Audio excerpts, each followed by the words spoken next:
Jordan was interested in many things.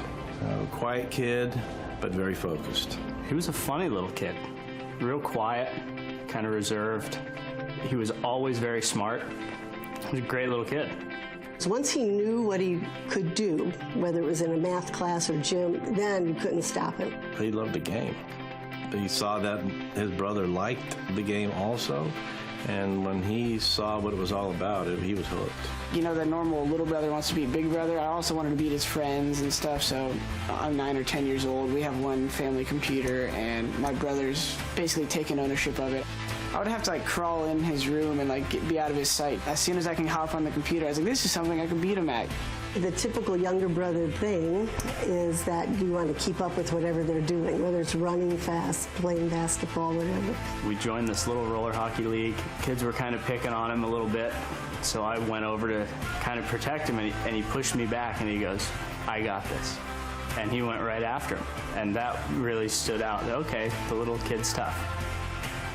I think video games in general attracted me because you don't have like as many physical limitations, and I was always pissed in like ice hockey that I was like smaller than people, but Counter-Strike just seemed like something where you could be any type of person, and it comes down to how you just play the game. I homeschooled Jordan for the 12 years he was in school. On his off time, he wanted to play video games. How could I say no when he was doing all his work? He would sit in his room 10 to 12 hours a day, nonstop.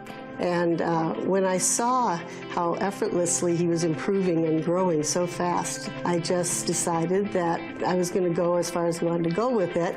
A lot of the older kids that were playing did not like the fact that they were getting waxed by 9 and 10-year-old players, so his older brother stood by to make sure that things didn't get out of hand, which they did a few times.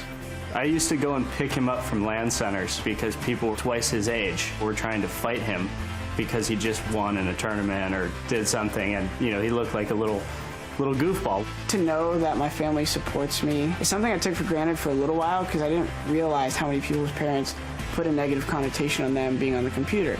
Once we saw his skill level and the talent that he had, it was just amazing to watch what he could do, stuff I didn't even realize was possible. I think as a kid, whether it's your parents or your environment, that kind of shapes you in your early years. My mom was always pushing me to just, you know, have confidence. And my dad was always kind of trying to keep my mind balanced and make me know that if you want to be good, you have to work hard. And when I notice I'm most happy is when I'm really in the present. When I'm just focused on my next tournament, when I'm focused on interacting with my fans. I'm still pretty young, and I learn so much every year about myself. When CS 1.6 started to slow down, the interest was dying between the players and the community. That was a tougher time for Jordan. He had no idea where it was going to go. I think most gamers, when they go pro, kind of realize that it might be a short-lived thing, and you don't want to hold too much onto the past, like the kid who talks about, you know, dominating high school football and he's 35 years old or something. I still enjoyed playing the game, but it's like, are you going to let your hobby get in the way of having a career? No, but if it could become your career, then I'll pursue it. You know, this whole scene has changed so quickly.